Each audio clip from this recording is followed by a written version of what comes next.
사람들은 응징과 복수를 원합니다. 이거 되게 다 이거 윤석열, 김건희 지금 화딱지 나서 지금 보러 오는 거지 그래요? 지금. 그럼요. 수사를 받는데 조사를 받는데 못 받을 상황이냐? 이건 꼼수라고 보고요. 김건희의 이제 꼼수라고 보고 그 절차대로 소환 조사하면 돼요. 네. 김건희는 중형 나옵니다. 한 10년 나올 것 같아요. 1급 보안시설에서 이렇게 관리를 해주면 되는 거예요. 그러니까 서울구치소나 이런 데들은 그런 네. 거를 철저하게 관리하거든요.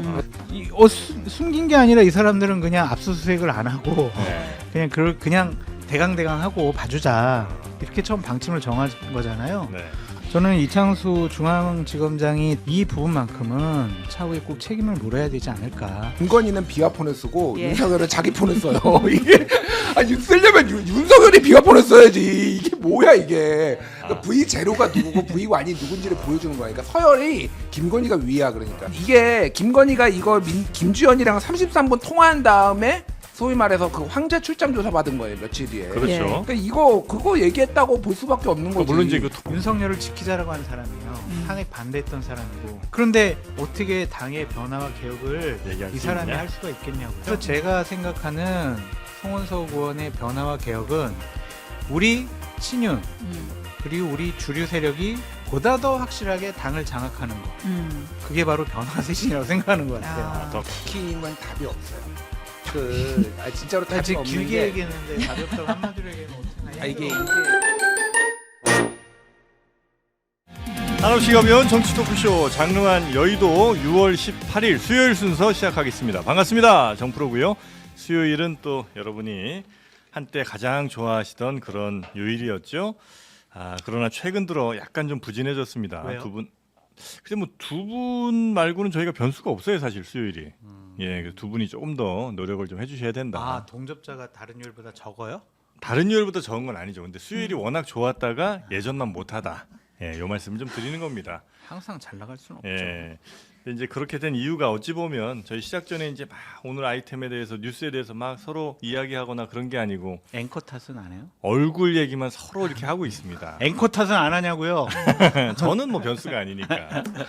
자, 그래서 오늘은 다시 좀 운동화끈 열심히 해보겠습니다. 동요 메고 다시 한번 시작해 보겠습니다. 자, 우리 장성철 소장님 어서 오시고요. 안녕하십니까? 네, 잘 부탁드립니다. 열심히 하겠습니다. 알겠습니다. 오늘은 특히 더 열심히. 네. 그리고 가짜 얼굴 천재 우리 김준일 평론가님 어서 오십시오. 안녕하세요. 김준일입니다. 네. 제가 지난주 제가 좀 개인적인 사정으로 빠졌는데 네. 방송을 보고 굉장히 불쾌했어요. 아, 그래요? 예. 누가 나오셨죠 지난주에? 지난주에 진짜 얼굴 천재가 나왔었죠. 홍익표 와. 의원. 대놓고 저격을 하더라고. 어떻게 사람이 그럴 수가 있어요? 예? 아니 근데 저는 사실 김준일 평론가를 더 좋아합니다. 아 그런가요? 아니 당연하죠. 훨씬 더 친근하고. 좋아함을 물질로 표현해 주세요. 물질로. 말은 안 좋아합니다. 잠시 후에 제가 참치 생으로 하나 잡아드리겠습니다. 신영 기자도 함께하겠습니다. 안녕하십니까? 네, 반갑습니다. 자, 일단 이재명 대통령 오늘 옵니까? 1박 3일이니까 네. 아마 오늘 올 것 네. 같은데 일단 한미 정상회담은 그 트럼프가 갑자기 미국으로 돌아가는 바람에 이제 그게 잘 안 됐어요. 네, 그 그렇습니다. 상황 좀 설명 좀 해주시죠. 이재명 대통령이 취임하고 거의 바로 사실 뭐 외환 라인 다 꾸리기도 전에 그래도 우리 빨리 대한민국의 정상화를 알리자라고 해서 이제 G7에 갔잖아요. 근데 여태까지 굉장히 순항을 했어요. 짧고 굵게 간 일정 중에 여러 정상회담들도 만나고 했는데 네. 사실 당초에 좀 가장 중요한 목표였던 트럼프 대통령과의 정상회담은 불발이 됐습니다. 트럼프가 사실은 정상회담 하기로 해놓고 네. 급거 귀국을 해버렸죠. 돌연 나 갈게 바쁜 일이 있어라고 하면서 네. 가버렸어요. 그래서 취소가 됐는데 어쨌든 다음 주에 그 나토 정상회의가 또 있거든요. 거기를 지금 이제 우리 정부에서 갈지 말지 좀 고민 중인데 네. 그것도 기회로 삼아서 다시 한번 한미 정상회담 재추진을 하겠다. 그리고 트럼프 측이 갑자기 회담 취소한 거 뭐 결례냐 아니냐 논란이 좀 있는데 예. 뭐 충분히 좀 양해를 구해 왔고 또 우리랑만 취소한 거 아니고 뭐 하여튼 좀 호주랑도 이렇게 이렇게 해서 뭐 하여튼 받아들였다 뭐 이렇게 네. 입장을 밝혔습니다. 알겠습니다. 약간 좀 기분은 좀 나빴습니다만 예. 뭐 상황인지라 뭐 어쩔 수 없이 또 받아들여야 되는 부분도 있는 것 같긴 하고요. 그러니까 우리 정부에서는 예. 미국이 외교적 결례가 아니다라고 얘기를 했지만은 그거는 외교적 수사예요. 이거는 트럼프의 외교적 결례가 맞죠.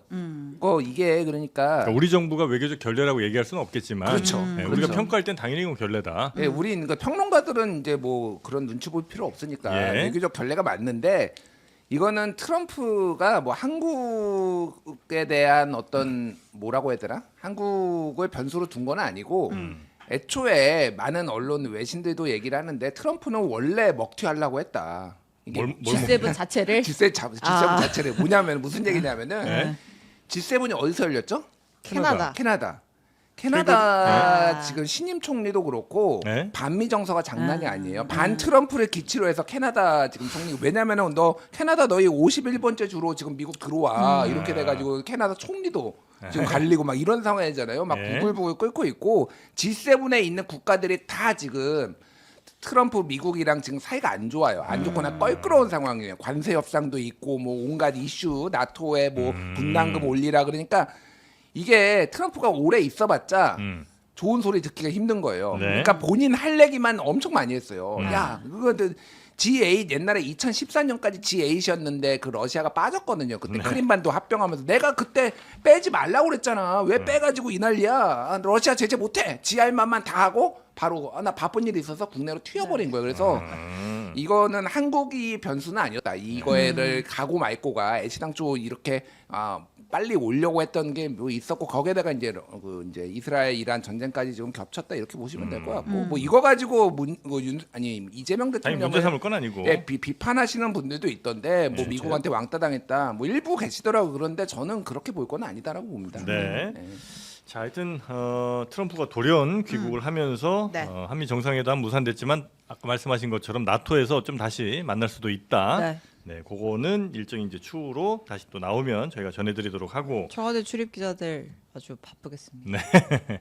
자, 그리고 한일 정상회담은 어쨌든 이뤄졌죠. 이루어졌죠. 네, 이시바 시게루 일본 총리와 첫 한일 정상회담 가졌고요. 이재명 대통령 취임 후 14일 만입니다. 네. 오늘 아침에 이제 속보로 뭐 사진들이랑 회담 내용들이 들어왔는데 첫 만남인 만큼 뭐 좋은 얘기 많이 한 것 같아요. 덕담 위주로. 네, 그래서 일본이 뭐 가깝고도 먼 나라지만 뭐 앞마당 같이 쓰는 이웃과 같은 뗄래야 뗄 수 없는 관계 아니냐. 앞으로 잘해보자. 이렇게 이재명 대통령이 얘기를 했고 이시바 총리도 그 일본에서 진짜 우리 정치에 관심 많잖아요. 처음 보는 것 같지가 않다. TV에서 맨날 이 대통령 얼굴을 봐가지고 아주 뭐 친근감이 든다. 뭐 이런 식의 얘기를 했고 또 이제 올해가 한일 국교 정상화 60주년이니까 앞으로 우리 좀 성과를 내보자. 이런 덕담들이 오고 간 자리였습니다. 네. 하지만 또 일본이랑 또 대놓고 또 할 얘기가 또 있긴 있죠. 우리가 남은 얘기들이 좀 있으니까 과거사 예. 문제 등등 해서. 올해가 한일 네. 국교 정상화 60주년이기도 하지만 광복도 80주년인가? 그렇게 아마 겹칠 거예요. 25년이니까 그렇겠네요. 네. 네. 자, 그렇게 한일 정상회담도 일단 덕담 위주로 뭐 회담이라기보다는 하여튼 둘 인사를 좀 했다. 이렇게 이제 보면 되겠고요. 네. 그리고 이제 본격적으로 우리 네. 국내 뉴스로 한번 넘어가 보겠습니다. 장 소장님 뭐 G7 평가는 안 들어도 돼요, 우리? 왜 자꾸 지난주부터 안 해도 될 것 같아요. 그래요? 네. 삐지신 거 아니죠? 삐졌어요. 왜? 지난주부터 뭐 안 물어보더라고. 아니 본격적으로 이제 얘기가 나오니까 이제는. 저 외교 전문가예요. 저 진짜 미 국무부 초청으로 그러니까요. IVLP 국방 제가 외교 정말 전문가요. 한 달 동안 그래요? 네. 펜타곤, 백악관 어. 다 가서 그 나라 알겠습니다. 주요 관계자들과 다 얘기도 하고 예. 동북아 정세 브리핑 다 받고 그럼 외교 전문가의 G7 그러니까 평가 한번. 안보 시큐리티 이런 것도 다 알겠습니다. 제가 G7 평가 한번 가볼까요? 뭐 평가할 건 없어요. 안면 틀어 가신 거니까. 그래서 각국 정상들하고 네. 그냥 악수하시고 안면 트고 네. 또 뭐 한일 정상회담 같은 경우에도 네. 서로 좋은 얘기 많이 하셨잖아요. 음. 협상은 이제 그 이후의 문제일 텐데 네. 이게 이제 미래지향적 친근감, 덕담 뭐 이렇게 서로 좋은 말 하셨으니까 예. 분위기 좋게 끝났으면 네. 그게 전 큰 성과라고 봐요. 여기서 막 무리하게 뭔가를 얻어내려고 하는 것이 그게 잘못된 거죠. 일단 데뷔 무대 성공적으로 치러냈다. 데뷔 무대 잘하셨어요. 네, 이렇게 이제 평가를 해주셨습니다. 자, 이제 국내 정치 뉴스로 좀 넘어가 보겠습니다. 그렇습니다. 버티는 윤석열, 입원한 김건희 씨에 대해서 얘기를 좀 해볼까 하는데 일단 윤석열 전 대통령 경찰에서 세 번째 이제 소환 요구서 보냈는데 네. 끝내 불응하는 분위기입니다. 예상은 됐었고요. 네, 뭐 하여튼 뭐 진술서까지 보내갖고 나 안 나간다, 난 죄가 없기 때문에 나갈 이유가 없다. 이제 이런 입장을 경찰 측에 제출을 했다고 하고요. 네. 경찰에서 소환한 혐의는 그거였죠. 이제 체포방해. 하는 거, 그 다음에 이제 뭐 비화포 삭제 지시해가지고 직권남용 혐의 요거 가지고서 부른 건데 안 나온다고 하니까 그럼 이제 남아 있는 방법은 뭐가 강제. 있을까? 그렇죠. 예. 네, 뭐 초읽기에 들어갔다고 봐야 할까요? 그렇죠. 어. 그 모습을 원하는 것 같기도 해요. 윤석열 전 대통령. 아, 강제로 끌려가는 모습. 네, 그래야 또 지지층도 분노하고 결집하고. 분노할까? 아유, 어제인가요? 재판 갈 때. 네, 네. 거기서 막 대통령 윤석열 네. 그분들은 이제 화가 나겠죠. 비켜달라고 네. 그분들 봐야 된다고. 그러니까요. 그분들은 네. 더욱더 결속해서 윤석열 전 대통령을 지키자, 거리로 나가자, 막 이제 그럴 가능성이 아니 그리고 있어요. 뭐 그렇게 하면 윤석열에게 뭐가 도움이 되는 거예요? 우리처럼 생각하는 사람들은 도움이 안 되는데 네. 윤석열 전 대통령은 그냥 기분 좋은 거죠. 아 기분 좋다고. 네. 그 사람들 보면 기분도 좋고 내 네. 편이 많구나라고 생각을 하는 거고. 기분 좋으면 뭐 할 거야? 아, 그러니까 그분은 우리랑 생각이 다르니까 아, 이렇게 이해하려고 하지 마요. 상식적으로 이해하려고 하지 말고 아. 그냥 그분 행동 아. 메시지를 그냥 받아들이면 될 것 같아요. 기분이 좋아질 것 같다. 네. 그 사람은 네. 알겠습니다. 그렇게 해서 이제 경찰에 소환 불응하고 아마 강제로 끌려가는 것을 노리고 있는 것 같다. 아 근데 또 끌려가고 싶지 않은 느낌도 왜요? 약간 있는 것 같은 왜요? 게 왜요? 윤석열 측에서 네. 그러니까 어쨌든 우리 경찰에 소환돼서 그 포토라인 세우는 그 그림 만들려고 하는 거 아니냐, 망신 주게 하려는 거 아니냐. 만약에 뭐 서면 조사라든지 혹은 제3의 장소에서 조사한다면 응할 수도 있다 이런 얘기도 해가지고. 근데 이거는 예. 경찰이 그러면은 서면 조사를 하면은 네. 박수 받나요? 경찰이 예. 그러니까 경찰에 들어줄 수 없는 조건이잖아요, 이게. 네. 그러니까 이거를 이렇게 뭐 포토라인에 세우네 안 세우네 이거를 가지고 협상을 하는 것 자체가 말이 안 되고 이거를 네. 가지고 좀 뭐 조사를 받을 의향이 있다라고 해석할 수는 없는 것 같아요. 그러니까 이거는 말이 안 되는 주장은 그러니까 자기가 옛날에 그 국민의힘이나 뭐 윤석열 대통령 뭐 검찰시장에도 뭐 그런 얘기 했잖아요. 네. 뭐 피해자가 쇼핑하듯이 뭐 수사기관 골라서 할 수 있고 자기가 원하는 대로 할 수 있느냐 이게 다 자기한테 해당되는 거예요. 자기가 뭔데 그 제3의 조사 제3의 장소로 이거를 그렇게 예. 요청을 할 수가 있나 그 네. 생각이 들어요. 네. 게다가 다른 것도 아니고 이게 지금 내란 수개가 내란 우두머리가 그러니까 말씀하신 대로 윤석열의 멘탈리티는 사실은 대통령 재임 기간하고 비슷해요. 제가 보기에. 왜냐하면은 그때도 극우 유튜브만 봤잖아요. 네. 그러니까 본인을 비판하는 거는 듣기 싫은 거야. 본인한테 뭐 최고다 뭐 이런 거 얘기하는 그 극우 유튜브들만 보다가 이제 그거를 이제 리얼 월드에서 이제 보기를 원하는 거지 지지자들은. 뭐 네. 이런 상황인 것 같아요. 그래서 그냥 많이 즐기시라. 한 1년 남은 건 1년 정도? 뭐 1년이나 남았어요? 아니 그러니까 이제 저기 아, 일심 대법 끝날 때까지. 대법까지 제가 보기에는 대법? 빠르다. 대법이요? 어. 근데 다른 걸로 또 구속될 수 있잖아요. 아니 그러니까 그렇죠. 뭐가 됐든 네. 더 빨리 될 수도 있고 그러니까 늦어도 맥스 1년이다. 아 1년이라고 하니까 가슴이 무너져요. 이거 1년 동안 봐야 아니, 되잖아요. 근데 솔직히 얘기하면 국민들은 지금 화딱지가 나고 열받지만은 네. 윤석열 김건희 없었으면 시사 방송 어떻게 만들어? 고마워할 줄 알아야 되죠. 아니 이거 G7 이거 분석하고 한일 정상회담 분석하고 의미 그다음에 또 어떠한 뭐 진행될 것인지 그거 다 우리 분석하고 얘기하면 사람들은 되잖아요. 응징과 복수를 원합니다. 네. 이거 되게 다 이거 윤석열 김건희 지금 화딱지 나서 지금 보러 오는 아, 거지 그래요? 지금. 그럼요. 예. 알겠습니다. 윤석열 전 대통령은 그렇고 김건희 씨도 경찰 조사는 별로 받기가 어려울 것 같네요. 보니까. 네, 이제 윤석열 전 대통령은 경찰 소환에 불응하고 있고 김건희 씨는 검찰의 소환에 불응하고 있는 건데 근데 입원했다고 보도가 나왔잖아요. 네. 근데 그 입원한 시점이 이거 좀 뒤늦게 알려진 건데 검찰에서 3차 소환 그렇죠. 통보하고 바로 직후에 이제 입원을 맞아요. 했다라고 해요. 아 검찰이 3차로 출석 요구를 보내고 네, 그리고 바로? 바로 이제 입원을 했다는 거죠. 이게 저희가 조금 시간을 되짚어 보면 출석을 병원으로 하라고 한 것도 아닌데.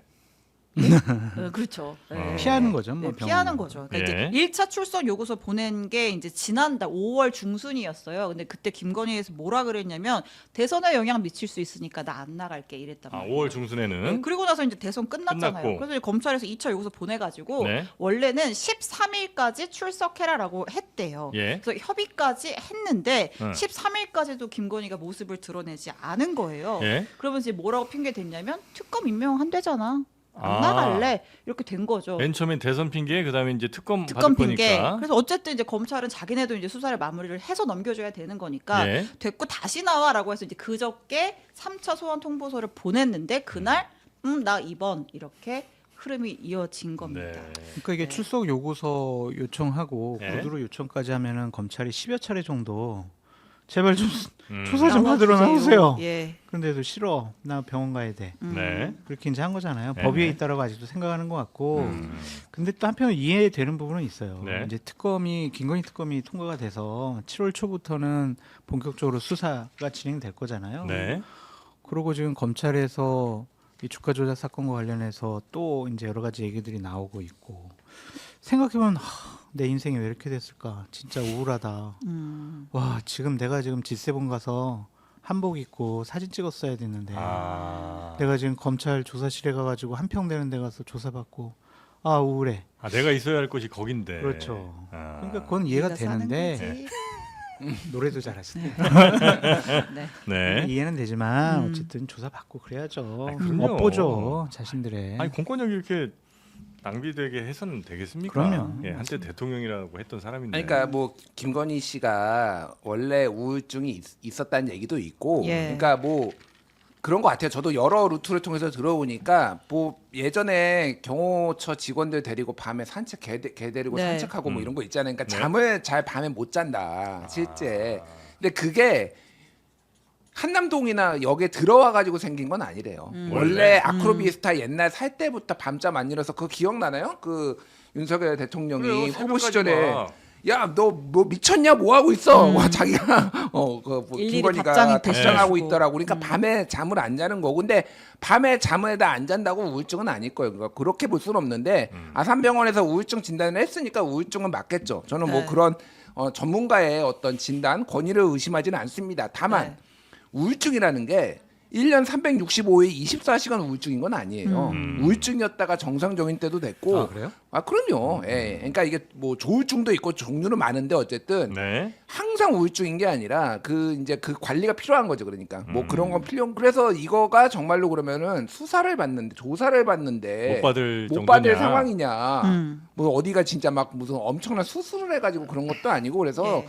이건 꼼수라고 보고요. 김건희의 이제 꼼수라고 보고 그냥 절차대로 소환 조사하면 돼요. 예, 뭐 이거를 가지고 뭐 배려를 할 필요는 없겠다. 그 생각. 네, 그리고 네. 이제 이게 우울증이 가장 무서운 게 뭐냐면은 극단적으로 이제 기분이 다운됐을 때 그때 이제 뭐 예를 들면 극단적 선택을 한다든지 뭐 이런 것 때문에 그러잖아요.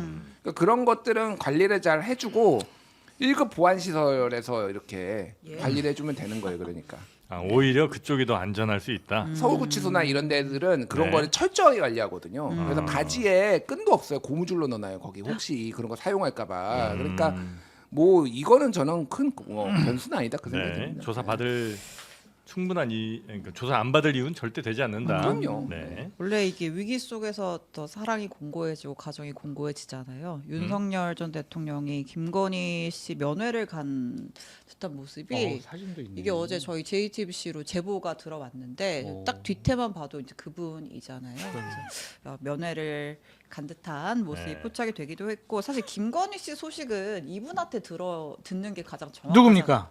서정욱. 아, 장성철 소장의 친구. 예, 네, 친구. 서정욱 피셜 김건희 씨에 대한 상태를 들어보니까 네. 원래도 이제 우울증을 앓고 있었고 평소에도 우울증 약을 복용하고 있었다라고 하면서 이거 뭐 꾀병이다 이런 거는 아니다라고 주장을 하면서 무슨 얘기를 하냐면 아니 특검 출범한다고 해서 뭐 김건희 바로 부르겠느냐 뭐 밑에 있는 사람 관련자도 쭉 부르고 6개월 뒤쯤이나 부를 텐데 그거 피하려고 6개월이나 입원해 있겠느냐 뭐 한 일주일 입원해 있겠지 그런 거 아니다라고 얘기를 했는데 이거는 얼마나 들어가 계실지 두고 보면 되겠죠. 아, 근데 그러면서 이런 얘기도 하더라고요. 아니, 특검 6개월이야 뭐 그 그게 아니라 지금 검찰 조사 얘기하는 거 아니에요? 그러니까요. 예. 예. 근데 그러면서 또 네. 김건희 측근한테 무슨 얘기를 들었다라고 하냐면 네. 김건희 측은 차라리 특검이 잘 됐다라는 입장이래요. 조사 통과한 게 되겠네요. 잘 됐다. 네. 왜? 뭐 양평 고속도로 관련 의혹도 있고 고양이 네. 타워가 뭐 1,000만 원짜리다 이런 의혹들 가짜 의혹들이 너무 많아서 오히려 특검 조사를 이번 기회에 깨끗하게 정리하고 해명을 할 수 있는 기회로 보고 있다. 아니 재직 중에 좀 그렇게 하시지. 그때도 해명할 기회가 많았을 텐데 조사받고. 글쎄 말입니다. 네. 근데 인제서는 다시 특검이 제대로 조사하면 우리는 그런 오해 안 받을 수 있다는 얘기를 한다는 거죠? 예. 그러니까 이거 한마디만 할게요. 네. 제가 이제 다른 여러 시사 방송에서 김건희 여사, 당시 여사 이제 김건희 씨한테 이거는 싸게 막으려면은 윤석열 남편이 대통령이 때 수사 받아야 된다. 예. 그 얘기 맞아요. 작년에 많이 하셨잖아요. 저는 했어요. 네. 그러니까 이제 뭐이 김건희를 위한다기보다는 그게 상식적이에요. 그러니까 그러면은 한번 수사가 받아서 기소가 되면은 조금 곤란하긴 하겠지만 곤란하기는 하겠지만은 이거를 다시 제기 또 동일한 사안으로는 못 하잖아요. 한번 사실은 받으면. 도이치모터스 주가 조작도 공범들이 대부분 집행유예를 받았어요. 예. 사실은. 그러니까 그가 본인이 이거는 마음만 먹고 윤석열이 마음만 먹었으면은 뭐가 됐든 그게 바람직하다라는 거하고 별개로 정무적으로는 털고 갈 수가 있었단 말이에요. 근데 네. 이거를 다 모든 거를 안 하고 하다가 지금 다 합치니까 지금 16개? 아. 16개가 14개. 14개? 예. 16개가 미루고 미루다가 이거는 제가 보기에는 네. 김건희는 중형 나옵니다. 왜냐하면은 이거를 이제 도이치모터스 주가 조작만 하는 게 아니라 이거 다 합쳐가지고 지금 기소를 할 거 아니에요. 예. 중형 나와요. 제가 보기에는 한 10년 나올 것 같다. 이거는. 예, 뭐 그건 그러니까, 받아봐야 뭐 알겠습니다만. 받아봐야 알겠지만은, 네. 그러니까 정무적 감각이라는 게 엉망이었다. 그러니까 최소한의 사람들이 이 정도까지 분노하지 않게 관리를 했었어야 되는데. 진짜 검찰 그러니까 남편 검사 믿고 그동안 한 번도 수사 안 받고 그게 천년만년 갈 줄 알았지 그러니까. 예. 네. 실제로 그런 일이 일어났습니다. 뭡니까? 그러니까 정말 그때 막았으면 좀 싸게 맥힐 수도 있었는데 방금 이제 뭐 여러 가지 의혹 중에 핵심 중에 하나가 도이치모터스 의혹 있잖아요. 네. 이거 관련해서 좀 스모킹건이라고 볼 수 있는 핵심 증거를 검찰 수사팀이 확보했다라는 JTBC의 단독 보도가 있었습니다. 핵심 증거라는 게 뭐예요? 사실 증거는 차고 넘치게 많았죠. 저희도 열심히 보도를 했었고 네. 그러니까 이제 김건희 씨가 이 도이치모터 사건에서 이제 무혐의를 받았던 핵심 근거는 주가 조작 정황을 알았다고 볼 만한 물증이 없다라는 거고 진짜 수익을 그 주포들한테 나눠줬다라고 보기가 어렵다. 물증이 없다라는 거였잖아요. 네. 당사자들의 뭐 주포라든지 뭐 우리가 걔네가 뭐 이종호랑 다 BP 패밀리래 이런 진술만 있었지 물증이 없다라고 했는 거였는데 내가 수익 보고 주포들한테 40%씩 주기로 했어라고 한 김건희 씨의 육성 파일을 검찰이 확보를 했다라고 합니다. JTBC가 확보한 건 아니고 검찰이 확보했다라는 거를 JTBC가 취재해가지고 보도하신 거죠? 그렇습니다. 그러니까 블랙펄 인베스트먼트 거기에 이제 계좌 맡기고 네. 40% 수익을 받기로 했다. 주기로 했다. 아, 주기로 걔네한테. 했다. 그러니까 김건희 씨 주장은 난 계좌만 준 아, 거지 내가 그걸로 네네네네. 뭘 하는지 어떻게 수익 보는지 몰라 이런 거잖아요. 근데 뭐 그냥 정상적인 일반적인 투자였으면 못하러 걔네들한테 40%를 떼줘요. 그런데 모르고 그냥 뭐 계좌만 맡긴 게 아니고 예. 수익의 40%를 주기로 했다는 거는 이제 같이 짬짬이로 뭘 했다는 그 강력한 증거가 될 수 있다. 네. 그러니까 요거를 이제 배경 설명 좀 드리면은 네. 잘 설명해 주셨고 추가로 말씀드리면은 이 김건희의 육성이 아니라 이들끼리 주가 조작을 한 사람들끼리 이 내용을 얘기를 해요. 야 김건희한테 우리가 40% 받기로 했어. 이렇게 이런 얘기가 있어요. 네. 사실은 정상적인 수사 그거라면은 이미 지금 이게 증권사하고 김건희하고 통화 내용이 지금 나온 거잖아요. 뭐 주식 거래 해보신 분들 중에서 사실은 이제 개인 PB 데리고 이렇게 주식 투자를 할 만큼 돈이 많으신 분은 많지는 않겠지만은 기본적으로 다 녹음되게 돼 있어요. 네. 왜 녹음이 되게 돼 있냐면 야 내가 그거 언제 팔라고 했어 사라고 했지 이렇게 말을 바꿀 수가 있기 때문에 그쵸, 그쵸. 예, 예. 증권사하고 통화를 하면은 PB들하고 하면은 무조건 직원들은 다 거기에 자동으로 네네. 휴대전화가 아니라 이 전화로 하면은 그 회사 전화로 하면은 이런 걸 저도 알아요. 그러면 검찰이 모를 리가 있냐? 이거는 진작에 갔어. 지금 서울 고검에서 지금 재수사하면서 지금 한 달 만에 지금 받은 거잖아요. 그렇죠. 그럼 서울중앙지검이나 이 기존에 수사했던 인간들은 검사들은 도대체 뭘 한 거냐 도대체. 이거는 의지의 문제예요. 의지의 몇 년을 문제고. 수사를 했는데. 몇 년을 수사를 했고 아까 말씀드렸지만 이미 지들끼리 그렇게 이 김건희한테 더 많이 받기로 했다라는 얘기가 나왔어요. 예. 그러면 이거는 당연히 확인했었어야 된다. 검찰이 심각한 문제가 있다라는 거를 이제 하려는 의지만 있으면 이렇게 털 수 있다라는 걸 알 수가 있는 거고 말씀하셨다시피 이게 이제 1인 매매 아예 돈에 다 맡기고 자기가 네. 하면은 통상적인 수수료가 있잖아요. 그거를 많이 해도 5에서 10 정도 이제 보면 되는 뭐 거예요. 그렇겠죠. 예. 아무리 많아도. 근데 40이라고 한 거는 거의 반띵이잖아요. 소위 말해서. 반띵은 이거는 역할이 어마어마한 거야. 그러니까. 그럼 뭐냐. 주가 조작밖에 없는 거지. 이게 결과가 주가 조작이고. 근데 얼마나 줬는지는 모르겠는데 네. 김건희 모녀가 최종적으로 23억 원이 지금 남았다라고 벌었다라고 나왔잖아요. 네. 그러면 이 사람들한테도 지금 돈이 얼마나 갔을지를 계좌 추적을 해보면 또 이제 확실하게 이거는 지금 나온 증거만으로도 차고 넘치지만은 확인 사살이 되는 거다 이거는 확실하게. 네. 검찰이 이 건과 관련해서는 확실한 의지를 보여준 것 같아요. 이번에 아니요, 저번에 수사 안 하겠다. 봐주려고. 봐주겠다는 강력한 의지. 전에 그 네. 이창수 서울중앙지검장 예. 무혐의 막 하면서 막 여러 가지 네. 도표까지 그리고 막 했잖아요. 그때 거의 뭐 설명하고. 브리핑을 네, 장황하게 했었죠. 변호사 역할 했잖아요. 예. 봐주려고 상당히 노력을 한 거 아니냐. 근데 이게 안 드러날 거라고 생각을 했을까? 김건희 씨라든지 이창수 지검장이라든지 과연 이것이 영원히 감춰지고 드러나지 않을 거라고 생각했을까? 그러니까 검찰이 숨기면 숨길 수 있다고 생각을 한 건가? 숨긴 게 아니라 이 사람들은 그냥 압수수색을 안 하고 네. 그냥 대강대강 하고 봐주자 이렇게 처음 방침을 정한 거잖아요. 네. 저는 이창수 중앙지검장이 대선 전에 사의가 수용이 됐지만 이 부분만큼은 차후에 꼭 책임을 물어야 되지 않을까. 그래야 검찰권 사정기관에 권위가 쓰지 않을까. 근데 어떻게 보면 이 검찰도 그렇게 생각한 게, 그러니까 정권이 지금 이제 바뀌었으니까 이게 나오는 거지. 안 바뀌고 그대로 있었으면 안 나왔을 거 아니에요, 이 은행도. 수색을 또 안 했을 수 있죠. 그러니까 안 압수수색을. 했겠지. 네. 예, 그러니까 그들의 생각이 아주 틀린 것도 아니네요. 그러니까 이거의 시점이 네. 지금 이 무더기로 통화 내역을 확보한 기간이 2009년부터 2011년이고요. 이게 이제 1차 주가 조작과 2차 주가 조작에 걸쳐 있어요. 네. 2차만 공소시효가 살아 있어요. 그래서 2010년 10월 20일이 이제 1차 주가 조작 시기인데 그 이후 것도 있어서 지금 이게 증거로 책쓸 수 있는 건데 제가 말씀드린 건 뭐냐면은 김건희가 이때 이거를 할 때는 사실은 1차 때는 특히 이제 결혼하기 전이었고 예.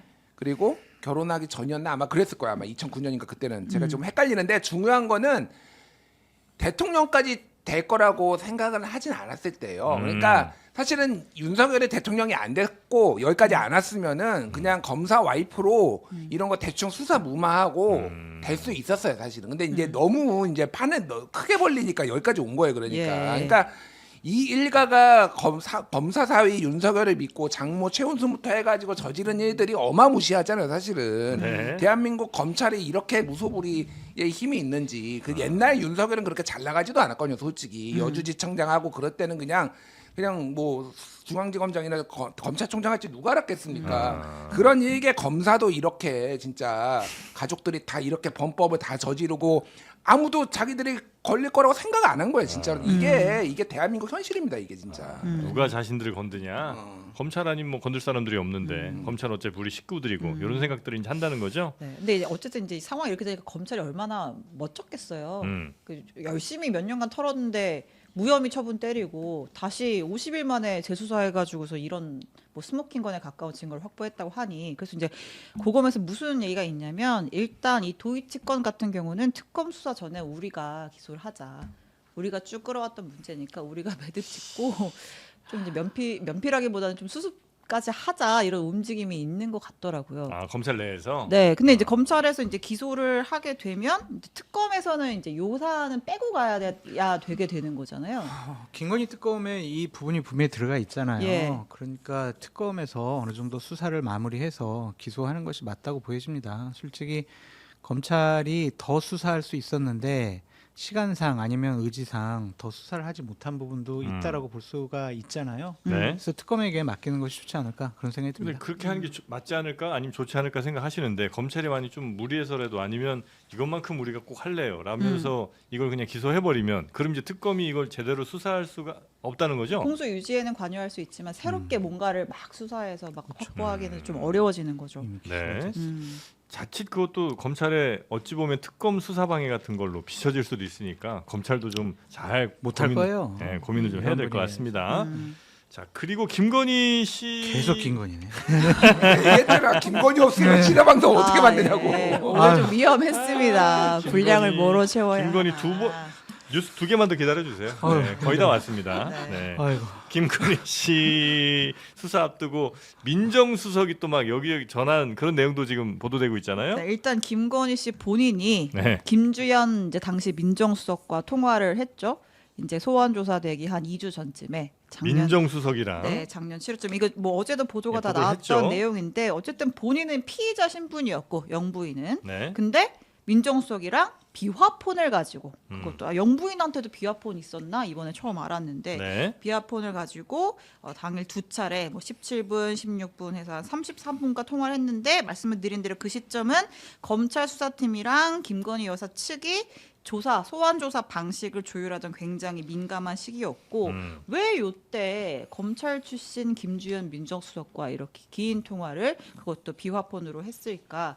우리가 비화폰 통화 내역은 알 수 없지만 대략 유추는 해볼 수가 있겠죠? 네. 예. 그때 김건희 씨 막 수사해야 된다. 뭐 검찰이 어떻게 해야 된다. 뭐 소환 언제 하냐. 이제 이런 걸로 막 시끄러울 때 네. 그때 김건희 씨랑 이 민정수석 네. 이 사람 이제 비화폰으로 통화를 했다는 네. 거고요. 근데 원래 영부인한테 비화폰을 안 줘요. 안 왜 주죠. 줘요? 사상 초유예요 사상 초유예. 검찰총장한테도 왜 줘요 비화폰을? 말이 안 되잖아요. 아니 그러니까 이거는 조금 이제 이재명 정부에서 정리를 좀 할 필요가 있어. 무슨 얘기냐면은 네. 비화폰 규정이란 게 있기는 한가? 어디까지 쓸 수 있고 지금 개나 소나 다 쓴 거 아니에요? 그러니까 예. 네. 비화폰을 지금 네, 네. 김건희도 쓰고 지금 검찰총장 심우정도. 이원석 심우정 전에 이원석 검찰총장한테도 지급이 됐대요. 근데 그 강찬호 중앙일보 논설위원이 예. 오늘 방송에서 얘기한 건데 이원석은 받아다가 이걸 내가 왜 쓰냐라고 하면서 자기 서랍 안에 넣어놓고 퇴임할 때 반납을 했대. 한 번도 안 썼대. 이원석 그래서 직접 나오진 않잖아요. 이제 이거 비화폰을 썼다는 얘기가. 근데 심우정은 쓴 거고. 검찰총장이 왜 쓰나요 이거를? 그러니까 왜냐하면 수사 지휘라는 것도 법무부 장관이 서면으로 하게 돼 있어요. 네. 그러니까 이거를 비밀리에 하면 안 되는 거예요. 그러니까 그 공직이라는 거는 투명해야 되는 거고 이게 그러니까 이재명 정부가 이거는 정리를 해야 된다. 무슨 네. 얘기냐면 경호처 개혁도 하면서 어디까지 비화폰을 쓸 수 있는 자격이 있는 것인지 당연히 이런 것들은 있어야죠. 예, 네. 이게 지금 가이드라인이 있는 건지 지금 제가 보기엔 없는 것 같아요. 저도 좀 확인해봐야 되는데 이런 네. 식으로 이게 유지되는 거는 말이 안 되고. 이건 뭐 말이 되나 이게 그러니까 이게 김건희가 이거 김주현이랑 33분 통화한 다음에 소위 말해서 그 황제 출장 조사 받은 거예요 며칠 뒤에. 그렇죠. 예, 그러니까 그 검사들이 경호처 안가 찾아가가지고 폰 반납해가지고 그때 받은 거 아니에요. 네. 그러니까 그거 얘기했다고 볼 수밖에 없는 거지. 물론 이제 그 통화 내의 용을 우리가 알 수는 없지만 알 수는 없지만은 예, 그래도 뭐 이건 굳이 이 사람이랑 통화할 이유도 없을 뿐더러 더구나 비화폰으로 무슨 얘기를 했을까를 생각해 보면 그때 당시의 상황에 그 얘기밖에 할 게 없을 것이다. 아니 뭐 김주현 민정수석이 김건희랑 33분간 법무 행정에 대해서 검찰총장 와이프였으니 잘 아실 테니 제가 좀 여쭤보겠습니다. 조언을 이럴 구합니다. 일은 없잖아요. 그러니까 33분 동안. 네. 그러니까 이건 무조건 수사지 이거는. 근데 기본적으로 김건희 씨가 통화를 한 번 하면 좀 길게 하더라고, 그죠? 딴 사람들랑도 통화하면 와 무슨 기자랑 통화할 때도 1시간 2시간은 그냥 아니 그러니까. 네, 통화 자체가 그러니까 좀 김건희 길어, 씨 사람이. 그 주변 사람들 얘기를 보면 김건희 씨가 사실은 굉장히 외로워한대요. 그러니까 아. 외로워한다라는 거는 나름은 조심을 하니까 한 번 신뢰가 가는 사람하고는 본물 터지듯이 이제 계속 얘기를 하는 거예요. 그러니까 두 분 뭐 하셨어요? 좀 전화나 좀 한번 해보시지. 너무 공개적으로 많이 까서 내가. 네. 그리고 그때만 우리가 통화하고 네. 문자 주고 받았으면 지금 살아남을 수 있었겠습니까? 천만 다행입니다. 네. 아니 저는 그러한 얘기를 많이 들었죠. 제가 하도 집권 초기에 네. 네. 김건희, 윤석열 이 두 분을 막 비판을 하니까 네. 한번 만나라. 연결도 시켜주겠다. 아. 그런 제의를 2번이나 받았다니까요. 아 그래요. 순간적으로 고민을 했죠. 근데 아무래도 이거는 나중에 후과가 두려운 것 같아가지고 안 한다고. 뒤가 좋지 않을 것 같았다는 네. 직감. 직감. 그래서 완전 초기에 그 한남동 들어가기 전에 아크로비스타로 많은 분들이 초청받아서 술 한 잔씩 먹었잖아요. 그렇죠. 많은 네. 분들이. 그때 그 왜 우리 그 얘기했잖아요. 윤희석 대변인이 술 못 먹어서 못 간다고 했는데 지금 생각해 보면 얼마나 다행인지 모르겠다. 김병민도 막. 예, 그렇고. 그렇습니다. 네. 근데 도대체 뭔 짓들을 한 건지 정말 나라를 완전히 엉망으로 만들어 놓은 것 같아서 네. 참 같은 보수파 입장에서 부끄럽고 창피합니다. 근데 이 김주현 민정수석이라는 사람이 검찰총장이랑도 통화가 그 뒤로 좀 있었던 모양이죠? 그렇습니다. 그러니까 일단 그 김건희 황제 조사 있던 시점에 김건희와 김주현도 통화를 했고요. 그리고 윤석열 전 대통령도 직접 등판해서 이제 김주현 민정수석이랑 굉장히 수차례 통화를 합니다. 네. 김건희 여사 소환 시점에. 네, 잠깐만 이게 얼마나 코미디냐면은 네. 김건희는 비화폰을 쓰고 예. 윤석열은 자기 폰을 써요. 이게 쓰려면 윤석열이 비화폰을 써야지. 이게 뭐야 이게? 그러니까 V 제로가 누구고 V1이 누군지를 보여주는 거야. 그러니까 서열이 김건희가 위야. 그러니까 비화폰을 쓰셔야 돼 그분은. 아니면 윤석열 전 대통령이 비화폰 사용 자격이 혹시 없었던 건 아닐까? 네. 아무튼 김건희 조사 전후에서 한 달에 한 26차례, 그러니까 매일 통화했다라는 거죠 거의. 어... 빈도로 치면. 네. 네, 조사 전날에도 하루에 이제 3번 통화하고 집중적으로 통화를 했고 그리고 나서 그 이제 이원석 총장에서 심우정 총장으로 바뀌고 나서 김주현 민정수석이랑 심우정 검찰총장도 굉장히 좀 통화를 했는데 네. 역시 그 시점이 지난해 10월 네 이었고 그 심우정 총장이랑 김주현 수석이랑 통화하고 6일 뒤에 검찰에서 김건희 도이치모터스 사건 무혐의 처분이 내려졌습니다. 그러니까 요 통화 이후에 한 일주일도 안 돼서 네. 도이치모터스 주가 조작 의혹은 무혐의다. 예. 요 결론이 나왔다고요? 근데 이 정도면은 김건희 집사는 네. 한심합니다, 진짜. 이분 아니었나? 김건희 집사는 고향인가? 네, 이분 아니었나 네. 싶을 정도로 수사 이것만 얘기하지 않았을 것 같아요. 예. 그 도이치 주가 조사 것뿐만이 아니라 이 10월이면은 우리가 명태균.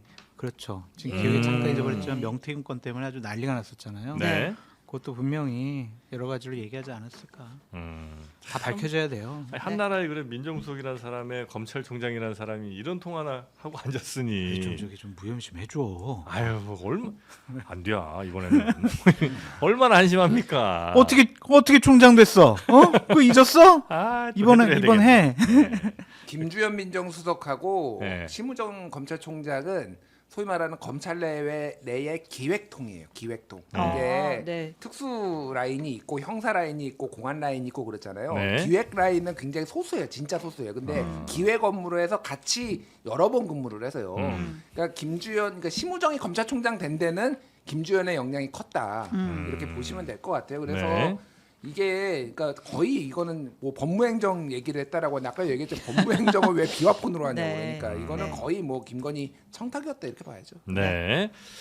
자, 하여튼 이 내용들도 이제 수사가 네. 좀 더 진행이 되면 혹은 뭐 특검에서 밝혀지지 않을까 싶긴 네, 하고요. 특검 지금 뭐 거의 인적 구성이 많이 진척이 됐어요. 네. 김건희 특검도 또? 4명의 특검보가 또 김건희. 임명이 됐고 김건희 해가지고 이제 사무실만 빨리 구해가지고 하면은 더 속도를 내지 않을까 싶습니다. 김건희 네. 특집판이네 오늘. 네. 자, 그렇게 면면들 잠깐 지금 뭐 사진 보여드리고 이 있습니다. 특검보들이에요. 네. 특검보들이 사실 이제 실무에서 굉장히 중요한 사람들인 거죠. 그렇죠. 네. 네. 자, 그리고 다음 뉴스로 좀 넘어가 보겠습니다. 이제. 네, 자 김민석 국무총리 후보자 이야기를 좀 해볼까 합니다. 네. 일단 청문회 일정이 잡혔어요. 다음 주죠. 오는 24일과 25일 이틀간 진행하기로 합의를 했습니다. 사실 이제 과거 이제 정치 자금 의혹이라든지 여러 가지 의혹들이 있는 상황에서 본인은 굉장히 강경 대응을 하고 있죠. 당시에 불법 자금 수수 같은 거는 검찰의 표적 수사였다라고 굉장히 강하게 반박을 하고 불법 있고. 자금 수수, 네, 정치 자금 수수 얘기하는 거죠? 네 그렇습니다. 그건 이제 유죄 받은 거를 말씀하시는 거죠? 네, 뭐 그런데 그거 네. 자체가 수사 자체가 정치 검찰의 표적 사정이었다라고 그때 당시에. 주장을 하고 있고 네. 또 이 후보자로서는 의례적으로 공개 행보도 계속 이어가고 있어요. 보통은 그 이제 청문회 준비 사무실에서 출퇴근할 때만 우리가 얼굴 볼 수가 있는데 여러 가지 외부 공개 일정도 이어가고 있습니다. 네. 자, 하여튼 뭐 몇몇 의혹들이 좀 제기는 되고 있는데 그런 의혹 제기가 아무래도 국무총리 후보자다 보니까 더 많이 나올 수는 있겠죠. 많이 나오는 것도 후보자니까 그런 것도 있는데 이 해명이 명확지가 않아요.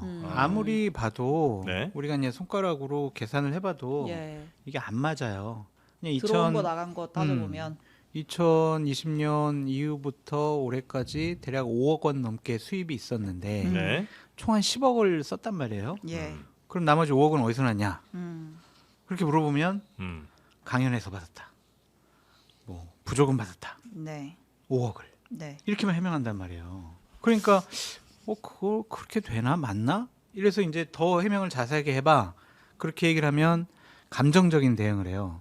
나는 지난번에 여러 가지 사건에 대해서 살면서 교훈으로 삼고 있습니다. 그리고 저는 돈에 대한 결벽증을 갖고 있습니다. 이렇게 얘기를 하면서 빠져나가려고 그러고 네. 저를 힘들어하는 저를 도와준 그 지인들 괴롭히지 마세요. 네. 이렇게 얘기를 하거나 네. 아니면 방금 전에 신혜영 기자님 말씀하신 것처럼 표적 사정이야. 나 보복당했어. 이런 식으로 빠져나가려고 하거든요. 그럼 해명은 어떻게?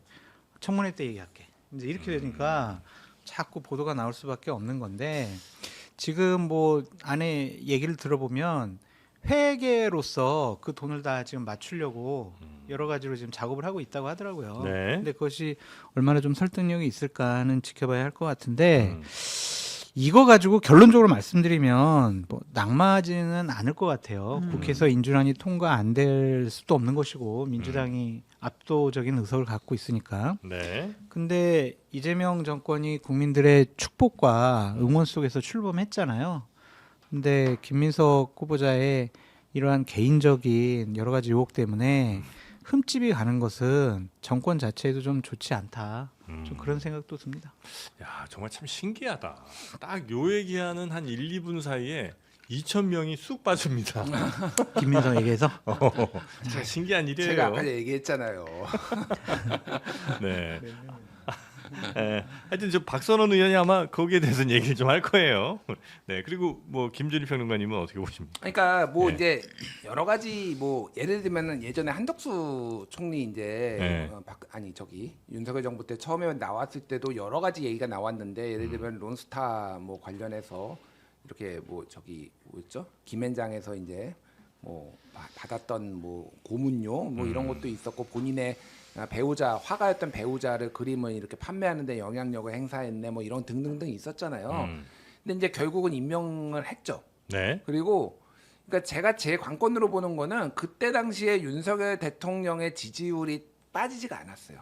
그런 논란들이 있음에도 불구하고 지명을 했고 그런데 네. 근데 이제 이거를 이제 길게 보면 그러면 한덕수라는 분이 총리를 잘 해가지고 이렇게 왔느냐 그게 보면 이제 아니거든요. 그러니까 이게 좀 다른 차원인 것 같고 저는 낙마의 가능성은 딱 하나를 봅니다. 사실은. 낙마 가능성이요? 예, 낙마 가능성은 이재명 대통령 지지율이 확 빠졌을 때 예. 지지율이 뒷받침되는 한 낙마할 가능성은 저는 높지는 없다. 않다라고 봐요. 맞아요. 예, 왜냐하면은 지금 생각보다 여권 얘기를 들어보면은 생각보다 그렇게 이 총리로 이렇게 할 만한 사람이 딱 이렇게 없다라는 거예요. 눈에 띄는 사람이. 예, 눈에 띄는 사람이. 그러니까 뭐 총리를 염두에 뒀던 사람들도 있을 텐데 본인이 고사를 했거나 뭐 이런 상황이라서 물론 뭐 사람이 없겠으니까 찾으려고 하면은 네. 제가 정영진도 좀 추천도 하고 그랬어야 되는데 바빠가지고 추천제 시간에. 국민 추천. 네. 이미 종료가 돼가지고 예. 안타깝게 어쨌든 그럼에도 불구하고 그래서 민주당 내부의 분위기는 김민석으로 가야 된다라는 게 좀 강한 것 같아요. 네. 근데 다만 변수는 말씀하셨다시피 지지율이 확 빠졌을 때, 네. 그러니까 이게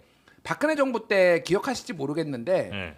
그때 첫 번째 총리가 김용원이라고 인수위원장이 있는데 이분이 이제 부동산 투기 뭐 이런 위장 전입 이런 걸로 네. 5일 만에 사퇴를 하고요. 네. 그다음에 정홍원 총리가 이제 정홍원. 됐죠. 네. 근데 세월호 사태가 벌어지면서 이분이 사의를 표명을 해요. 예. 그래서 새로 찾은 게 안대희 전 대법관인데 이분이 16억인가 5개월 만에 16억 수임료 받아가지고 사퇴를 하고 그다음에 중앙일보 전 주필이었던 문창극 문창극, 씨 예. 이분이 일본 식민지배는 하느님의 뜻인가 뭐 이런 얘기 또 막 옛날에 했던 거 벌어져서 또 낙마하고 막 이럴 때만 제가 말씀드린 건 뭐냐면은 사실은 낙마가 답인지 뭐 문제가 있을 때 그대로 가는 게 답인지는 지금은 몰라요. 근데 이게 결과적으로 의혹이 있음에도 불구하고 밀어붙였을 때 그게 부메랑으로 돌아올 가능성도 배제할 수 없는데 결국은 그 판단은 네. 정부 정권이 다 온전히 지고 가야 되는 몫이다. 저는 그렇게 봐요. 네. 그 민주당에서는 지금 뭐 야당의 이런 공세 뭐 의혹 제기에 대해서는 이제 굉장히 강력하게 지금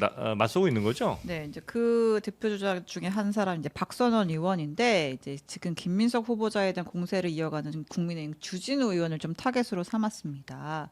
주진우 의원의 공직자 재산 신고 그 공개 내역 보니까 신고 액수가 70억 원인데 20년 동안 검사하시던 분이 이 돈 어떻게 모았어요? 라고 일단 물었고요. 그리고 70억이나 보유하고 있음에도 불구하고 주 의원 본인이랑 배우자가 4인간 채무가 합쳐서 한 2억 8천 정도 있더라. 뭐 70억 갖고 있는데 이 돈은 왜 빌렸어? 이거야말로 진짜 채무 맞아? 이런 식의 문제 제기를 했습니다. 네. 플러스 그 주진우 의원의 아들이 2005년생인데 네. 벌써 그 재산이 7억 4천 예금이 있대요. 예금이 7억 4천이요? 네. 와. 그러니까 이제 조부에 의한 증여로 몇 보이는데 년생이라고? 2005년생. 20살 21살쯤 되네요. 네. 부럽네. 통장에 7억이 있기 쉽지 않은데. 나보다 많은 것 같아 일단. 그러네요. 현금이? 네. 현금이 그러면 6억은 있어요? 아니 전 재산이. 깜짝이야. 네. 하고 공격을 하고 있네요. 알겠습니다. 자, 하여튼 또 이게 TV조선인가에서 아마 제기한 의혹 같은데 뭐 노부부 투서 의혹 같은 게 또 있습니까? 네, 그러니까 이제 한 60대 부부가 예. 김민석 후보자가 돈 빌려가고 안 갚았다라고 이제 주장을 하면서 유서를 남기고 이게 좀 예전 일이죠? 예전 일이에요. 예. 2004년에 이제 그 부부가 이제 노부부가 극단적 선택을 했다라는 내용이 보도인 건데 네. 사실 당시에 2008년인가 한번 보도가 있었고 이번에 이제 총리 후보자 지명되면서 청문회 앞두고 이제 다시 거론이 된 사안인데 일단 김 후보자는 이거는 허위 투서 음해 사건이다. 역시 이렇게 강하게 반박을 하고 있는 상황입니다. 네. 알겠습니다. 이런 논란까지 뭐 전해드렸고요. 네. 다음 뉴스로 근데 또 김민석 네. 후보자 때문에 장관 그러니까요. 인선이 안 되는 거예요? 추천을 못 하니까. 추천은 못하니까. 음. 네. 아, 그러니까 총리가 이게 추천을 해야 늦어질 되는데. 이게 지금 다음 주 화요일 24일, 25일에 화수에 열리잖아요. 예. 이 화수에 굉장히 많은 정치 일정들 뭐 이런 국가 일정들이 있는 게 네. 나토 정상회의도 예, 있게 예. 있어요. 그러네요. 그래서 이재명 대통령은 이제 없을 거. 사실은 저는 여당이 음. 같이 좀 이거 고려해서 일정 잡은 것 같아요. 그러니까 대통령이 없을 때 부담을 좀 덜 주고. 예, 덜 주기 위해서. 그리고 24일부터 한미 관세 협상도 시작한다. 아. 매일경제가 오늘 단독 보도했거든요. 그러니까 이날 굉장히 많은 일들이 지금 이제 벌어질 것 같고, 네. 저 장성철 소장님 아까 말씀하셨지만은 핵심은 그거예요. 뭐 아들 뭐 아빠 찬스 썼네, 뭐 이거 옛날에 이제 정가가 있었네, 뭐 이런 거 등등등이 아니라 가장 핵심은 돈의 입출금이 정확하게 맞느냐. 예. 지금까지 언론 보도 나온 거 보면은 수입은 한 5억 정도 돼요. 네. 5년, 그러니까 전에 국회의원하고 이번 1년 해서 5년 정도 해서 5억 좀 넘는데 지출 내역은 지금 10억이 좀 넘는 걸로 추정이 되거든요. 네. 확실한 거는 7억 이상이고 네. 그동안 뭐 쓴 거 다 합치면 10억 정도 되는 거 아니냐 이렇게 보이는데 이게 금액이 너무 차이가 나요.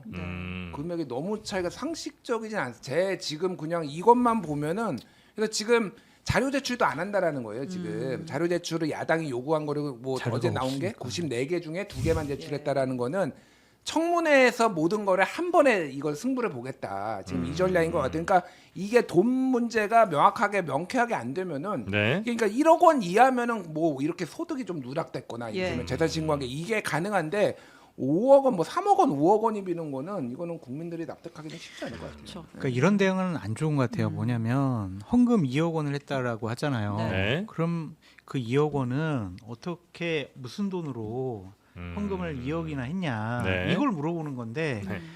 나는 삶이 어렵고 힘들었는데 내가 교회 다니면서 하나님 의지하고 기도하면서 나 삶을 유지할 수 있었다. 그래서 나 네. 헌금했다. 뭐가 잘못이냐. 이런 식으로 대답한단 말이에요. 그러니까 지금 물음과 대답이 달라. 그래서 청문회 때 보다 더 명확하게 해명을 하셔야 될 것 같아요. 네. 그러니까 지금 뭐 추징금 관련해서는 뭐 여러 자기에게 인간적인 연민을 가진 그렇죠. 지인들에게 1,000만 원씩 뭐 이렇게 네. 이렇게 힘들게 빌렸고 아내가 지금 뭐 실핏줄이 실핏줄이 터졌고 터졌다. 이제 이런 아니 근데 그러니까 뭐가 문제냐면은 의원이기 때문에 매년 재산 신고를 해요. 예. 만약에 그렇게 빌려서 갚은 거면은요. 그게 채무로 들어가야 됩니다. 자기가 자산이 올라갔다라고 신고를 하면 그러면 그동안 재산 신고를 한 게 다 틀린 거예요. 예. 허위로 한 거예요. 그건 문제가 되죠. 채무 그러니까 이게 그래서 네. 이게 정확하게 봐야 되는데 저도 모르겠어요. 그래서 사실관계는 아직 모르고 자료를 본인이 공개를 안 하니까 네. 청문회를 지켜봐야지 이게 판단이 쓰는 거예요. 그러니까. 청문회 전까지는 그러면 그 자료에 대해서는 본인이 직접 낼 이유는 없다 이렇게 이제 얘기를 없고 하고 이제 청문회에서 소명하겠다고 본인이 또 입장을 밝혔으니까 돈의 뭐 이런 거에 대해서는 네. 근데 정인재 앵커님 생각을 해보세요. 자료가 명확하게 있어요. 네. 그러면 지금 자료 내 가지고 음. 이러한 의혹 보도에 대해서 말끔하게 정리하고 청문회에 들어가야 본인도 그런 국무총리로서 국정 운영 어떻게 뒷받침할 겁니까? 민생 경제 어떻게 살릴 겁니까? 이런 질문에 본인의 대답을 할 텐데 계속 청문회 때 이거 할 거 아니에요. 아, 그러면은 뭐라고 의심할 수밖에 없냐면 예. 자료가 없다. 없으니까 못 내놓는다. 그러니까 지금 이런 의혹을 두드러 맞고 있잖아요. 그거는 옳은 선택은 아니죠. 자료가 있다면. 네. 그 자료 다 할 거래요. 네. 누가 그래요? 댓글에 보니까 네, 걱정하지 말랍니다. 걱정 네. 안 하고 한번 잘 그리고 해봐야죠. 재산 2억이니까 그런 거 의심하지 마시랍니다. 청문회 자. 지켜보시죠. 네. 자, 자. 그리고 국민의힘 상황 짧게 당 보겠습니다. 상황 한번 가볼까요? 네, 지금 이제 송원석 신임 원내대표가 취임 후 첫 일성으로 우리 당 쇄신해야지 쇄신하는데 혁신이 뛰어가지고 쇄신합시다 이렇게 얘기를 했어요. 그랬더니 약간 이제 김용태 위원장은 둥절. 내가 5대 개혁안 5대 혁신안 냈잖아. 그거는요. 뭐 아무튼 그것까지 다 포함해가지고 아무튼 지금 비대위 말고 혁신위를 띄워가지고 여기서 당 혁신을 논의합시다. 혁신위. 네. 네. 라고 얘기를 한 상황입니다. 네. 그러니까 이게 뭐가 문제가 있냐면 혁신위를 만들겠다라고 하는 것은 원내대표의 권한이 아니에요. 그거는 당대표격인 비대위원장의 권한이에요. 예. 근데 갑자기 원내대표가 혁신위 만들겠대. 네. 네. 그러면서 비대위원장하고 상의도 안 해. 안 했대. 예. 이건 뭐예요? 계속 우리가 얘기했듯이 김용태 비대위원장을 패싱? 무시하고 있다. 네. 어차피 6월 30일이면 나갈 네. 비대위원장 그만둘 당신에게 내가 뭘 상의하느냐. 당신은 떠들어라. 나는 내가 하고 싶은 일 한다. 이제 이런 거예요. 진짜 이제 얼마 열 이틀, 14일 정도 남았네요. 그죠? 네, 지금 그러니까 18일이니까. 김용태 비대위원장이 당 안에서 뭔가를 하기에는 상당히 어려워 보인다라는 좀 생각이 들고 송원석 원내대표가 뭐 수도권 민심이 중요합니다. 네. 개혁과 혁신과 뭐 이런 걸 변화를 이끌어내겠습니다라고 했잖아요. 네. 이게 이제 우리가 수능을 앞두고 있어. 고3 수험생이. 와, 나는 이번 수능에서 100점을 목표로 하겠습니다. 그러면은 지금까지 시험 공부를 잘해가지고 모의고사에서 99점이나 100점을 맞으면 네. 그래, 너는 100점 맞을 수 있겠네. 그렇게 생각할 거 아니에요. 30점 맞던 애가 네, 30점 맞던 애가 갑자기 자기는 100점 맞겠대. 그러면 못 믿는 거잖아요. 네. 제가 이 얘기를 왜 하냐면 송원석 원내대표는 본인은 뭐 중도다 친윤이 네. 아니다라고 얘기하지만 과거의 행적을 말씀드려 볼게요. 윤석열 전 대통령 탄핵 전국에서 헌법재판소 앞에서 탄핵 심판 기각 각하를 요구하는 국민의힘 의원 릴레이 시위에 참여했고요. 예. 지역구 김천에서는 탄핵 반대 집회를 주최했어요. 그리고 지난 1월에 윤석열 전 대통령 체포영장 집행을 저지하기 위해서 한남동에 관저 앞에 의원들 한 40여 명이 가 있었잖아요. 거기에도 이름을 올렸던 사람이에요. 이 말이 뭐냐? 윤석열을 지키자라고 한 사람이에요. 탄핵 반대했던 사람이고. 30점 맞던 애다. 네. 그런데 어떻게 당의 변화와 개혁을 얘기할 이 수 사람이 있냐? 할 수가 있겠냐고요. 얘기는 할 수 있어요. 실행을 못하는 거죠. 신뢰가 전혀 안 간다는 거죠. 그래서 제가 생각하는 송원석 의원의 변화와 개혁은 우리 친윤 그리고 우리 주류 세력이 보다 더 확실하게 당을 장악하는 거. 그게 바로 변화 쇄신이라고 생각하는 것 같아요. 아, 더 강한 그립감으로 네. 네. 단결 이게 변화 쇄신이라고 신윤 생각하는 정당을 거죠. 만들어 보겠다. 그렇죠. 네. 사실 혁신이 이런 거 띄우겠다고 하면 한동안은 뭐 누굴 위원장으로 하니 혁신위원 누구로 하니 하면서 결국은 혁신 못 하는 거잖아요. 그 기간 동안은. 일단 관심이 별로 안 가. 지금 국민의힘이 뭐 그것이 어떻게 문제입니다. 바뀔까에 네. 대한 별로 이렇게 기대도 좀 없는 것 같아요. 국민적 기대도. 아 근데 송원석 원내대표가 당선됨으로써 한동훈 전 대표가 차기 전당대회 판을 돌아가는 거 보아하니까 힘들겠다 해서 전당대회 안 나올 수도 이게 있다. 앞뒤가 이런 좀 얘기 다른 것 하던데. 같아요. 예. 그러니까 송원석 원내대표랑 친윤 주류 세력들은 당초에는 그냥 비대위 체제로 내년 지방선거 때까지 가자 예. 이렇게 이제 생각과 계획을 잡았었는데 한동훈 전 대표가 이번 전당대회 열더라도 나는 당대표 선거에 안 나갈래 라는 얘기를 주위에 좀 많이 하시는 모양이에요. 네. 그래? 땡큐! 예. 안 나올 거지? 아. 그럼 전당대회 할게. 아. 그러면 우리가 당권 계속 합법적으로 정통성 있게 접수할 수 있어. 아, 순서가 그렇게 되는 거예요? 이렇게 됐어요. 아. 그래가지고 8월 달에 조기 전당대회가 열릴 가능성도 배제할 수 없다. 그렇게 보여집니다. 알겠습니다. 이게 국힘은 답이 없어요. 진짜로 나 답이 지금 없는 길게 게 얘기했는데 답이 없다고 한마디로 얘기하면 어떡하냐. 이게 콜라도 전에 네. 어떡해. 짧게 얘기해 국민의힘이 되기 전에 이제 그 보수 정당들이 이름이 바뀌었지만 있었잖아요. 예.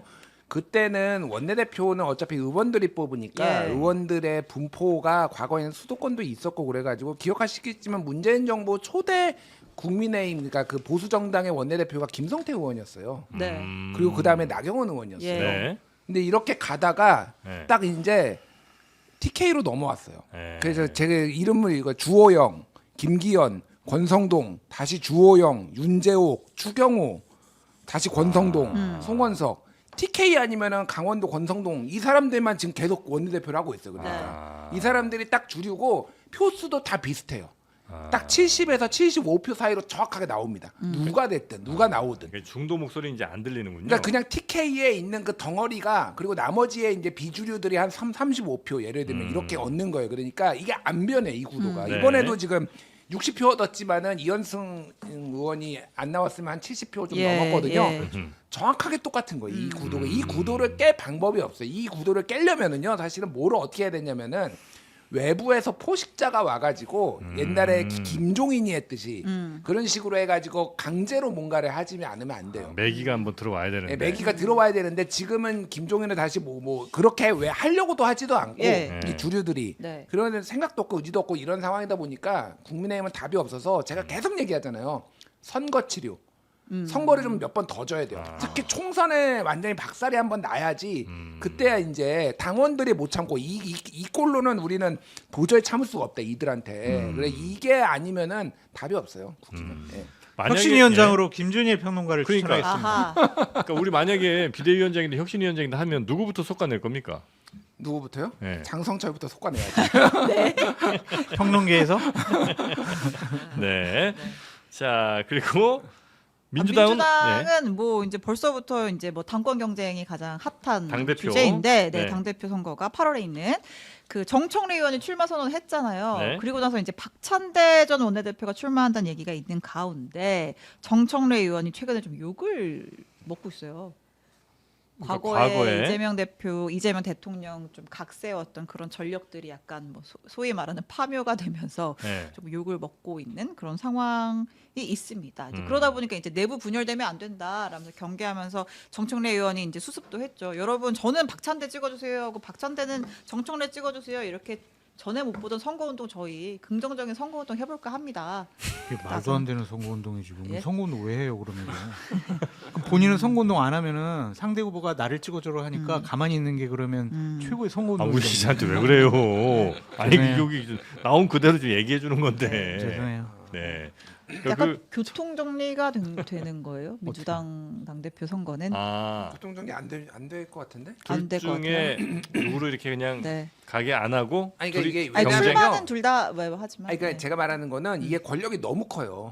이번이 보궐이기 때문에 이제 내년 1년을 하는 거잖아요. 네. 근데 그 다음에 또 당 대표로 나올 가능성도 있어요. 이재명 대표가 딱 그렇게 했거든요. 그래서 두 번 연임을 이제 보궐로 한 다음에 다시 해가지고 다 했기 때문에 그러면은 지방선거와 총선에 다 공천해요. 3년 동안. 그러면 자기를 사람 만들 수 있고 이재명 다음에 대선 후보를 만드는데 매우 유리한 환경을 조성할 수가 있어요. 네. 이게 그래서 보통 일이 아니에요, 사실. 그래서 사실 밖에서 보기에는 박찬대나 정청래나 사실 뭐 둘 다 친명이고 그런데 내부에서는 그 작은 차이를 찾아나기 위해 부단히 노력하고 있다. 네. 무슨 평소에 무슨 당에 해당하기로 했는데 이재명을 언제 씹었네, 뭐를 안 했네, 뭐 이런 것들을 지금 자기들끼리 엄청나게 또 공부하면서 지금 뿌리고 있다. 네. 네. 그 당내에서도 뭐 이런저런 얘기를 하는 것 같더라고요. 뭐 최민희 의원도 뭐 갑자기 왜 정청래 의원 비난글이 떠도냐. 예. 둘 다 민주당이 소중한 자산이다. 네. 뭐 이런 얘기도 하는 것 같고. 네. 또 양문석 의원이죠. 네, 아니 우리 당원들 법사위원장 정청래 열심히 잘한다고 칭찬하지 않았느냐? 당 대표 후보로 나선 정청래는 그때 그 법사위원장 정청래 아니냐? 딴 사람이냐? 너무 욕하지 맙시다. 뭐 이런 거죠. 네. 그런 이야기들도 네. 하고 있다는 겁니다. 자, 끝으로 요거 뉴스 잠깐 전해만 주실까요? 요거는? 네. 아, 요거요? 네, 전하기만 하겠습니다. 네. 그 문재인 전 대통령이 사위 특혜 채용 의혹 관련해가지고 지금 기소가 됐잖아요. 네. 뇌물 혐의로. 그래서 재판을 받아야 하는데 요걸 이제 서울로 올렸잖아요. 근데 이제 재판 받으려면 내가 이제 거주지가 지금 양산 쪽에 있으니 좀 잘 할 수 있게 울산지법으로 좀 옮겨달라라고 네. 요청을 했는데 재판부가 이거를 좀 받아들이지 않았다.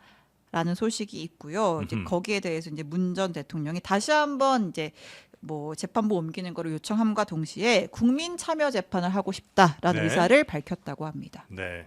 이런 소식까지 전해드렸고요. 네. 또 끝으로 이 소식도 좀 전해드려야겠네요. 그동안 여러분께 드리고 싶었던 이 참치가 잡히질 않아서 참치회를 못 드렸는데 드디어 참치가 잡혔습니다. 예, 바다에서 네. 드디어 낚시로 이제 참치를 잡은 거예요. 네. 예, 그래서 여러분께 생참치, 냉동 참치가 아닌 생참치로 드디어 젓가락 3개. 보내드릴 수가 있게 됐습니다. 제주, 동해 여기에서 이제 잡은 얼리지 않은 진짜 생참치 엊그제 잡은 겁니다 이게. 네. 우리나라에서도 참치가 원래 잡혔어요? 몰랐어요, 나도. 저도 이번에 처음 알았습니다. 네. 네. 참치를 잡아서 와 장난 아니야. 근데 그래요? 180kg짜리 참다랑으로 잡았다는 거예요. 엄청 큰 것 같은데. 아니, 장난 아니야. 먹어봐. 아 그래요? 맛이? 회 조회가 있으시잖아요. 먹어보세요. 네. 그래서 이게 식당에서 먹으면 10만 원 훌쩍 넘는 정도의 이제 고급 참치인데 우리 카세에서 손질 다 한 이 생참치 회를 300g 28,900원에. 진짜요? 진짜? 네. 너무 네. 싼데? 그래요? 네. 그렇게 맛있어요? 맛있다. 싸다고 그이 맛있어요. 젓가락이 근데 진짜 3개만 맛있다. 줬어. 그래요? 정프로 저 젓가락 있어요. 없어요? 그래요? 있는데 응. 아유 이제 저는 참치를 이제 주로 그 무한리필 참치 있잖아요. 그런 것만 먹어봐서. 이게 맛있어. 그 참치회 주요 부위가 더 비싼 부위가 있잖아요. 뭐 오도로라든지 주도로라든지 일본 말이지만 하여간 네. 이제 가운데 뱃살 뭐 이런 거보다는 조금 떨어지는데 네. 하지만은 지금 제가 이런 시중에서 파는 그 냉동 참치의 그 약간 그거하고는 퀄리티가 다른데 맛있네. 굉장히 맛있어요 진짜로. 나는 냉동 참치 같은 거 주는 줄 알았더니 맛은 진짜 있어요. 네네네. 아니 우리 카세에서 처음에 이제 저희랑 광고 협의할 때 기가 막힌 참치가 있다 그래가지고 저희가 처음에 광고 받았던 거거든요. 네. 근데 이 참치가 안 잡힌다는 거예요. 아무 때나 안 그래서 딴 잡혀가지고 거만 계속 받았어. 계속 다른 걸 했는데 네. 기다려라 언젠가 진짜 맛있는 참치 우리가 한번 보낸다라고 했는데 네. 바로 이 타이밍입니다. 그 참치를 지금 이제 갖고 온 거고요. 네. 이렇게 회로 하는 게 300g에 28,900원 그리고 썰지 않은 필렛도 있거든요. 요렇게 보내드리는 게 요게 이제 39,900원. 요거 500g입니다. 꽤 무겁죠. 네, 요거 39,900원. 네, 이렇게 보내드리고요. 오전 10시 전에 주문하시면 당일 손질을 해서 다음날 바로 받으실 수 있게 보내드리고 햇섭 완벽하게 안전하게 포장해서 진공 포장으로 아이스백까지 빵빵하게 넣어드립니다. 당연히 5만 원 이상은 무료 배송해드리고요. 요게 근데 지금 막 살까 말까 먹을까 말까 고민하실 필요가 없는 게 지금 아니면 못 드십니다. 네. 그러니까 또 진짜로. 언제 잡힐 줄 알고. 진짜로요. 네. 예, 감나무 밑에서 감 떨어지고 기다리는 거랑 비슷해요. 그래서 지금 잡혔을 때 드시라는 거다. 특히 국내산 참치는 어획 쿼터제가 있습니다. 그래서 한정 물량만 판매가 가능하다는 거예요. 참치가 국산이라니. 네. 자 지금 빨리 국산 생참치 얼리지 않은 걸로 한번 드셔보시고 어디서 잡은 거예요 이게? 이게 저 동해랑 동해. 제주 이쪽에서 아 그래요? 예.